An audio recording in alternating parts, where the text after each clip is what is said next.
What if you could have a career where the opportunities are as vast as our nation, where it's not about mission statements, but a shared mission? At U.S. Customs and Border Protection, we go beyond to protect more than borders. From ship to shore, air to ground, cities to local communities, CBP agents and officers are keeping people safe. Join U.S. Customs and Border Protection and go beyond for something far greater than yourself. Learn more at cbp.gov/careers. Hi, this is Scott. If you're a fan of the ancient world, please help us get the word out. Like us on Facebook, follow us on Twitter, and rate the series on iTunes. Thanks again for listening. Hi, I'm Scott Chesworth, and welcome to the Ancient World Rediscovery. Episode R9, The Flood.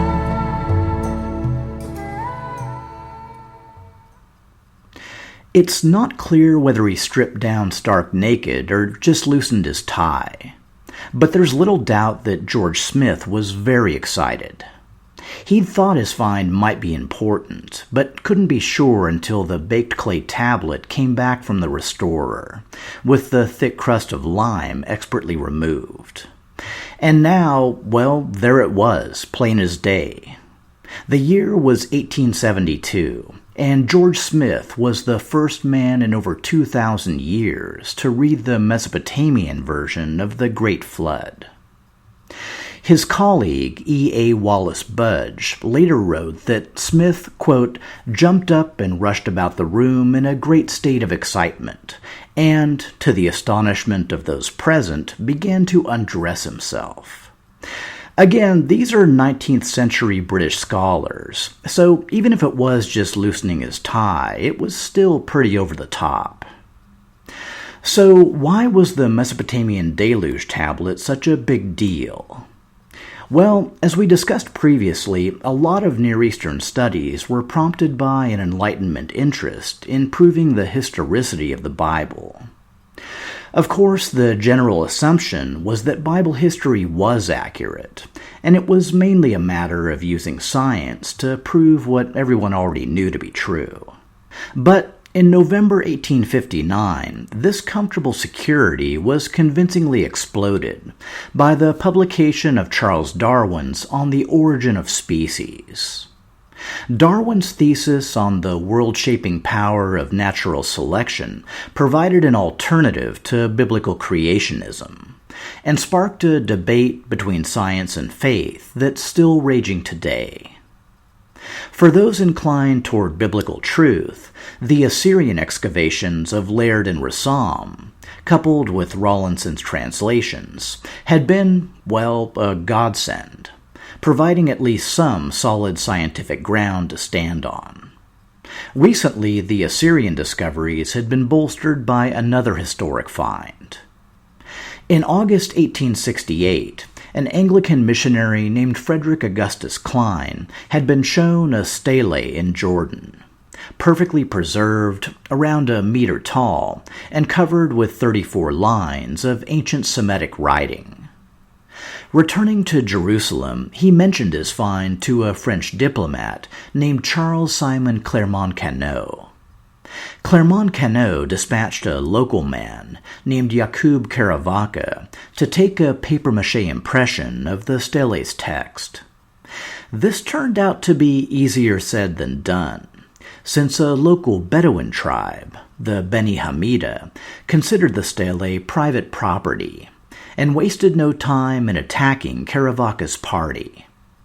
Luckily, one of Caravaca's companions was able to yank the still damp papier-mâché mold from the stele in a dozen torn pieces before they made good their escape.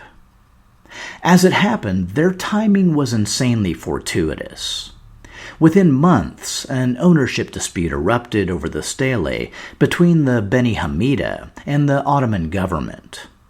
Ordered to turn over the stele to the German consulate, the Bedouin instead heated it in a bonfire, threw cold water on it to crack it, then used boulders to break it into pieces. Great, real mature Beni Hamida.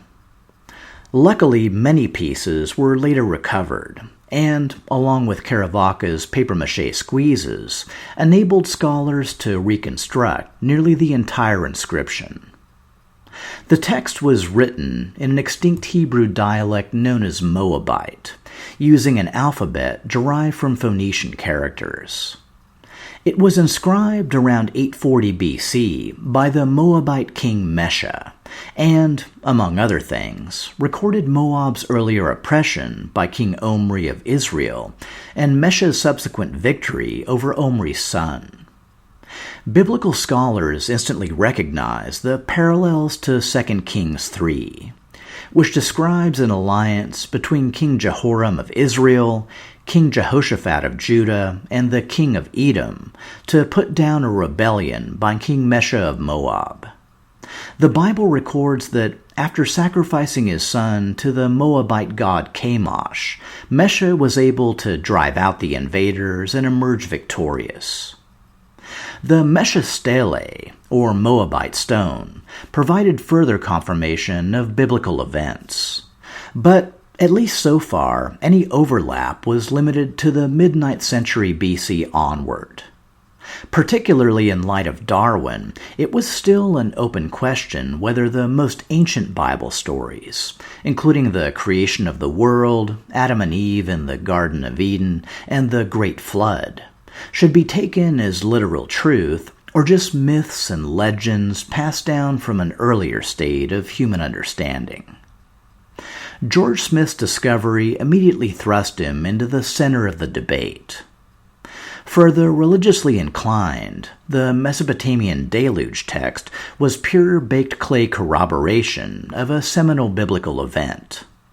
For skeptics, it was proof that the biblical deluge was only one of several flood stories, all equally legendary and probably equally dubious. In order to get a better understanding of the background of the deluge tablet, we need to start at the very beginning. Seriously, I'm talking about the very beginning, all the way back to Episode 1, the Sumerians, and the Epic of Gilgamesh. It's commonly accepted that Gilgamesh was a real king of the very real Mesopotamian city of Uruk, who reigned around 2600 BC. 800 years later, a king of the newly established dynasty of Isin ordered the creation of a Sumerian kings list, in part to bolster his own royal pedigree. Even a casual glance at the list shows the importance of Gilgamesh to the overall chronology. His grandfather, Lugalbanda, was assigned a reign of 1,000 years, similar to the enormous lifespan of early biblical figures. Gilgamesh's own son, Ur-Ningal, is recorded as ruling for a far more plausible 30 years, roughly the same duration as his successors.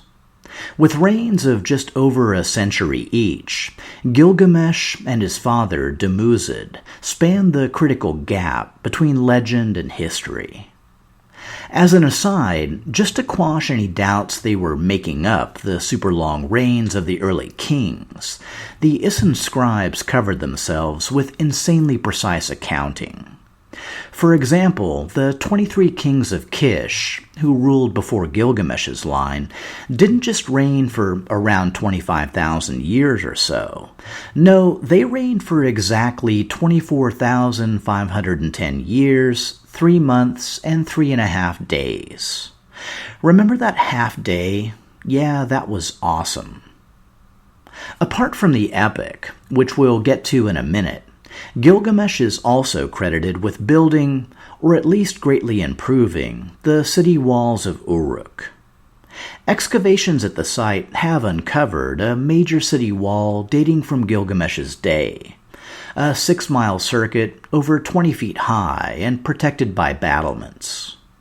A later king named Ammon, ruling around 1900 BC, also recorded that he restored the walls of Uruk, the ancient structure of Gilgamesh. The reason for Gilgamesh's wall upgrade was likely ongoing warfare against the northern city-state of Kish. Inscriptions from Ishtar help me here, and Merbara Gessi king of Kish, have been dated to around 2750 BC, and his place in the kings list, just before power shifted to Uruk, helps to date Gilgamesh's reign. There are also early texts recording the triumph of Gilgamesh's father, Dumuzid, over Enmebaragesi in battle.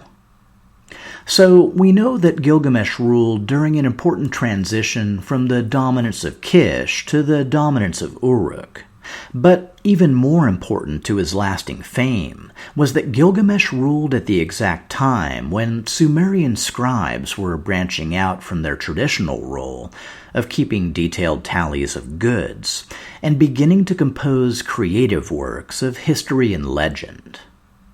Previous kings may have also captured enemy cities, improved irrigation, and built great monuments, but they didn't have the advantage of living in what was soon to be the world's first great center of writing. Within a few centuries of Gilgamesh's death, written stories had begun circulating about Gilgamesh's grandfather Lugalbanda and his great-grandfather Enmerkar. In fact, Enmerkar was credited with inventing the very first inscribed clay tablet, which he sent to the enemy king of distant Arata. The almost mystical power of inscribed writing was captured in the story. The Lord of Arata looked at the kiln-fired clay. The words were fierce words. Frowning, the Lord of Arata kept looking at his piece of clay. For a long time, written texts remained fairly rare, and most stories continue to be passed down through oral tradition.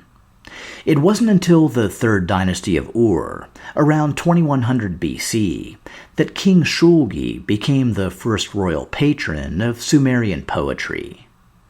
Of course, most of the poetry was dedicated to praising King Shulgi, but fortunately for us, Shulgi was also obsessed with the stories of King Gilgamesh. It was Shulgi who first ordered court scribes to write down the series of 5 Sumerian poems that would later be compiled into the Epic of Gilgamesh. By Shulgi's time, these poems had already been floating around for centuries, and it's tough to say how much was transcribed versus how much was created. But either way, the Gilgamesh stories that we know today are mainly the product of Shulgi's efforts. The next critical link in the chain was made around 1700 BC, possibly during the rule of the great Amorite king Hammurabi. At this time, the 5 Sumerian poems were first translated into Akkadian and given the form of an extended epic. This version became known as the Old Babylonian version. 500 years later, with Babylonia under Kassite rule, a priest named Sinleke-Unini revised and elaborated on the Old Babylonian version to create what we now call the Standard Version.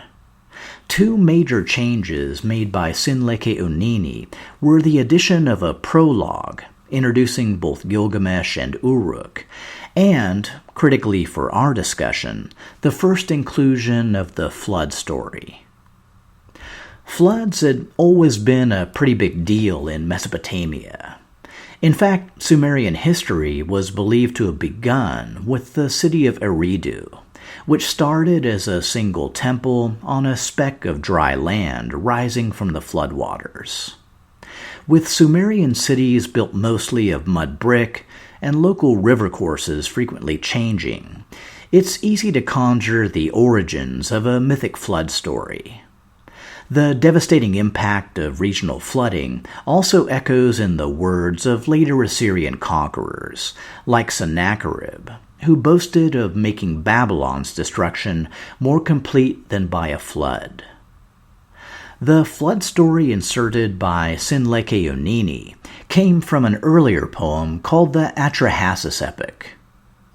In a more guilt-free alternative to the Bible, the Mesopotamian flood was apparently caused not by anything as grim or unforgivable as human sin, but mainly because humans were just too darn noisy, and the gods were having trouble sleeping. The supreme Sumerian god Enlil decides to solve the problem by sending down a great flood. But not all the gods are on board with his plan. Ea tells one of his worshippers, a man named Utanapishtim, to build an ark, take on board as many animals as possible, and get ready for a week of seriously bad weather. On the seventh day, the ark comes to rest on a mountaintop. Utanapishtim sends out birds to reconnoiter, and then begins the long, slow process of rebuilding human civilization.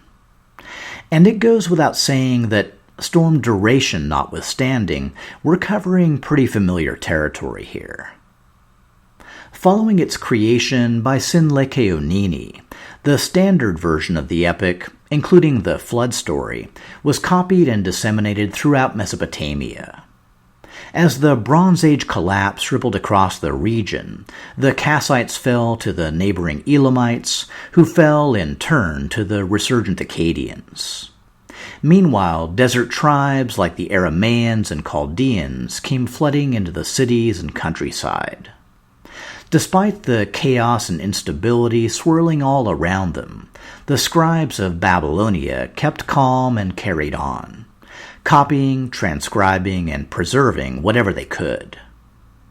By the time they looked back up from their work, the Neo-Assyrians were in charge, which really didn't have much impact on the scribes until Ashurbanipal became king. I spent a lot of time covering Ashurbanipal in the previous series. One defining aspect of his early years was his broad-based education, including learning how to read and write both Akkadian and Sumerian. By Ashurbanipal's time, the Epic of Gilgamesh was a pretty familiar text, which was only logical since the Akkadian version was already 1,000 years old, and the Sumerian poems were much older than that. It's a sure bet that at least one version, and probably both, were on the young prince's reading list. As previously discussed, Ashurbanipal's later years were spent assembling a vast library of Mesopotamian history and culture, including all the great literary works. While fragments of the Epic of Gilgamesh were later found at a number of sites, only Ashurbanipal's library contained several virtually complete texts. Some were collected from across Mesopotamia, some were copied by his royal scribes, and at least one was obtained from Babylon when Ashurbanipal conquered the city to crush the rebellion of his older brother.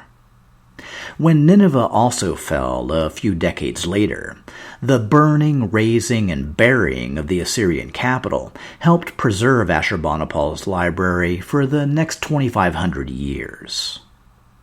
Of course, the fall of Nineveh didn't mean the immediate loss of the epic. The rapid expansion of the Neo-Assyrian Empire during the 9th and 8th centuries BC had brought Mesopotamian culture in its wake, and fragments of the Epic of Gilgamesh were later found in both the Levantine city of Megiddo, near Jerusalem, and in the Hittite archives of Anatolia. It's also worth noting that interesting connections can be made between the epic and two far more famous works, the Hebrew Bible and Homer's Iliad. The early books of the Bible are thought to have been compiled during the Babylonian captivity, only a few decades after Nineveh's fall. With Babylon still a major cultural center, it's easy to see how Gilgamesh's version of the deluge could have easily influenced the biblical tale of Noah's Ark.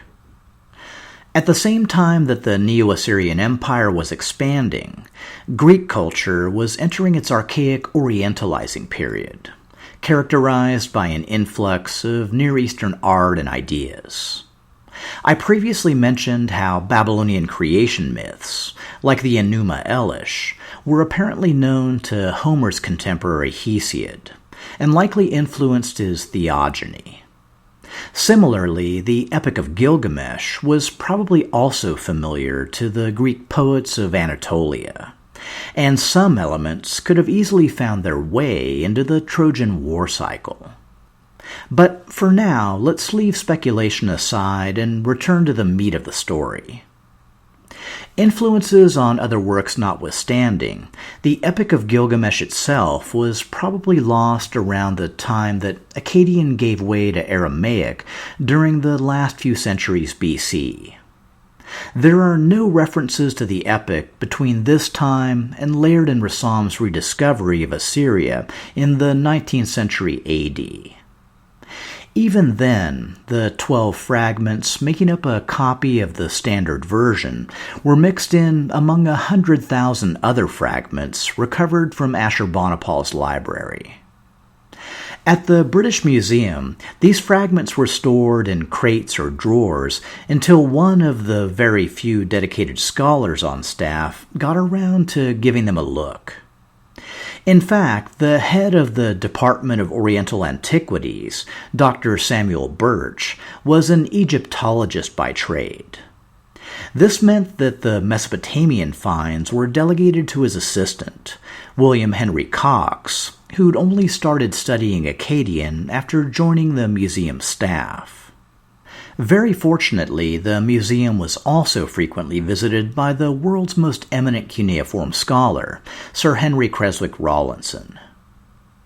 Despite Rawlinson's help, the huge volume of tablets meant a huge backlog of translations.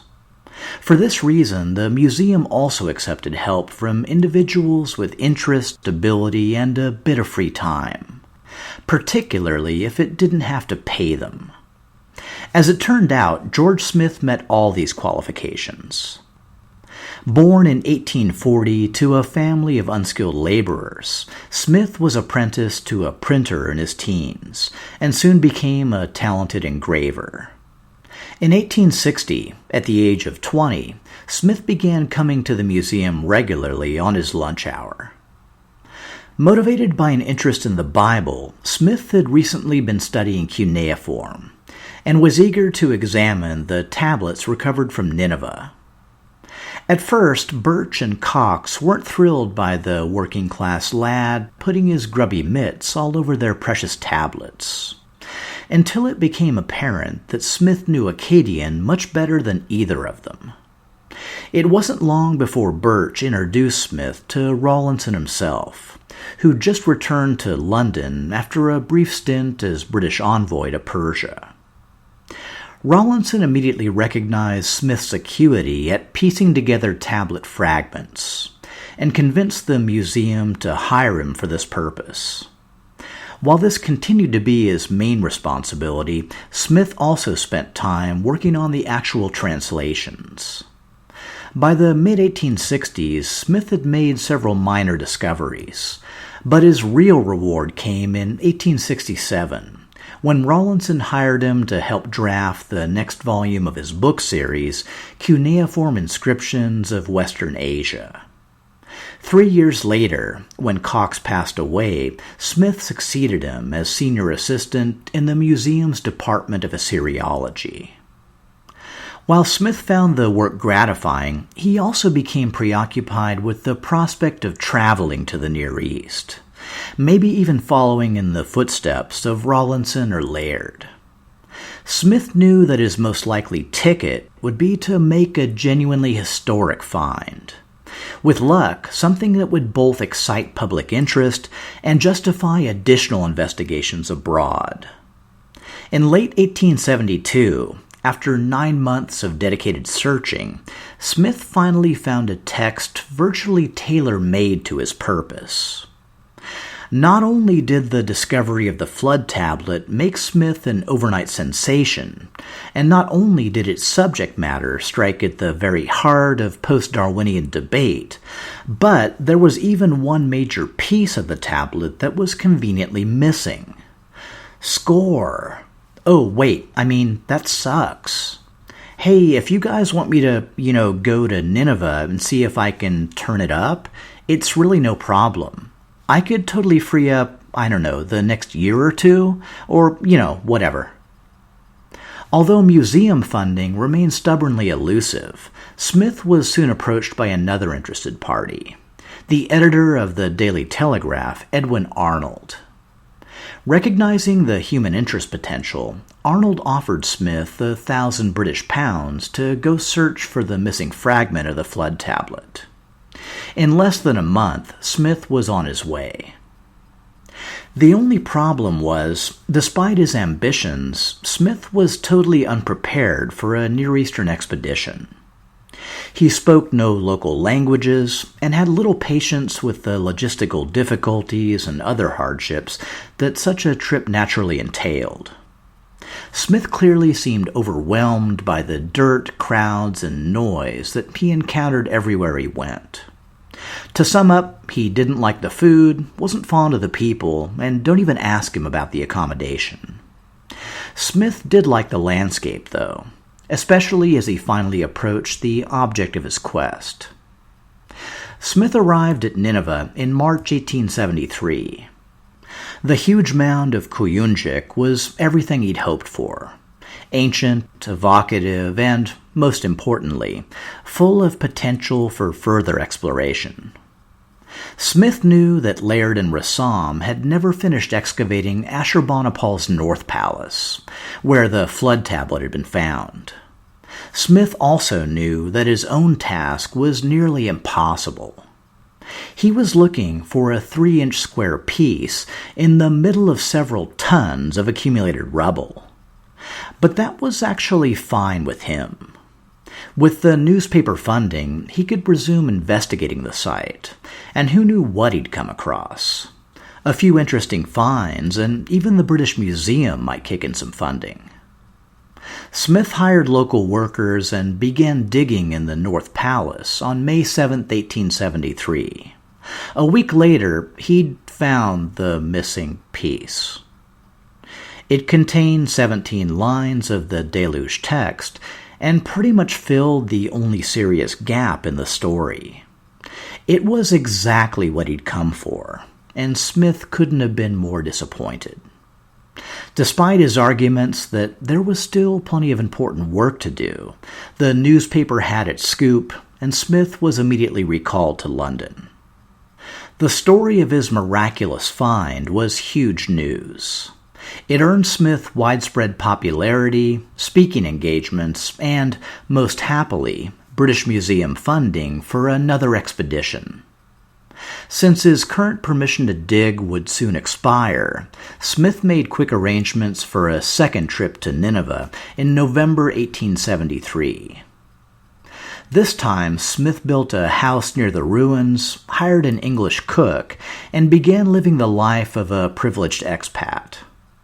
While his digs were generally successful, Smith's Achilles heel continued to be his relations with local officials, who never really got the historical value of ancient tablets and suspected that Smith was really hunting for buried treasure.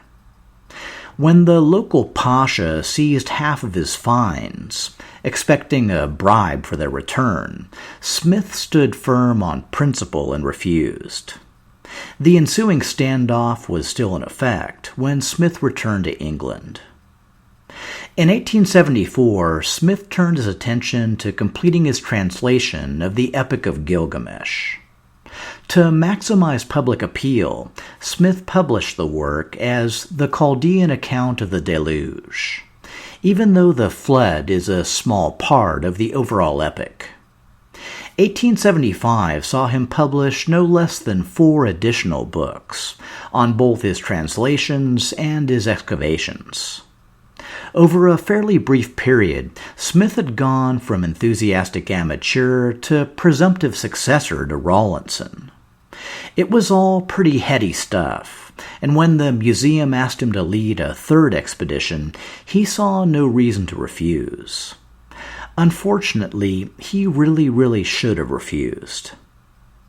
This time, Smith was partnered with a Scandinavian archaeologist named Enneberg.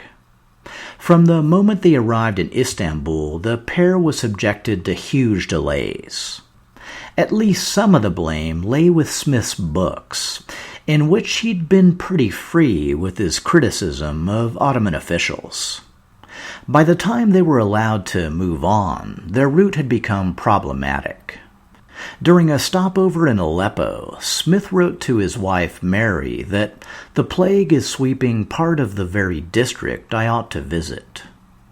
However, he still felt compelled to forge ahead to Mosul and hope for the best. The best was not what he got. His colleague Enneberg was struck down with cholera and died on the way to Baghdad. Smith continued on to Mosul, where he was held up by more red tape. By the time he cleared these hurdles, it was already July, and much too hot to dig. After collecting a few meager finds, Smith decided to return home. Since travel by boat would entail a lengthy quarantine, he decided to go overland instead. Smith likely knew he was in a precarious position. On the plus side, he was a young man with a good constitution and was savvy enough to travel by night to avoid the worst of the heat. On the downside, summer was a brutal time for overland travel regardless, and both cholera and dysentery were still ravaging the countryside. In August 1876, Smith became sick and was forced to take shelter in a small Syrian village called Ikisji.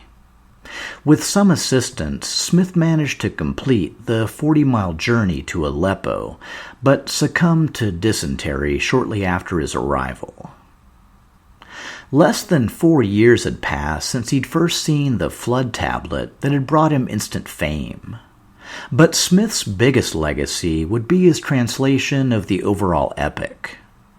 It would take decades to reach a wider audience, and even more to make its way into popular culture.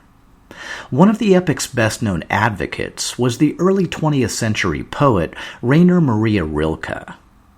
Rilke famously enthused that Gilgamesh is stupendous. I consider it to be among the greatest things that can happen to a person. Since Rilke's time, the Epic of Gilgamesh has been the subject of several modern translations, of which Stephen Mitchell's is my personal favorite. The epic's characters and themes have also found their way into most branches of modern media: music, theater, movies, comics, even video games. Of course, for the Trekkies out there, there's the Next Generation episode Darmok, in which Captain Picard tells the story of Gilgamesh to a dying alien. And, last but not least, in 2000 AD, the Epic of Gilgamesh was finally translated into Klingon, which I'm sure will see it safely into the foreseeable future. Next episode won't be for a little while. For the next few weeks, I'll be taking the equivalent of a summer vacation to celebrate my wife's birthday and otherwise relax and unwind a bit. When I return, we'll move into the 20th century and cover the remaining discoveries I wanted to talk about. Meanwhile, if you'd like to help get the word out, please stop by and review the series on iTunes. It's probably the easiest way to have a big positive impact on the show's success. Also, please keep spreading the word on social media, history forums, all that jazz. And, of course, I'm always happy to hear from you on the blog, Facebook, and Twitter. Thanks again for listening, and I'll see you all next time on the Ancient World Rediscovery.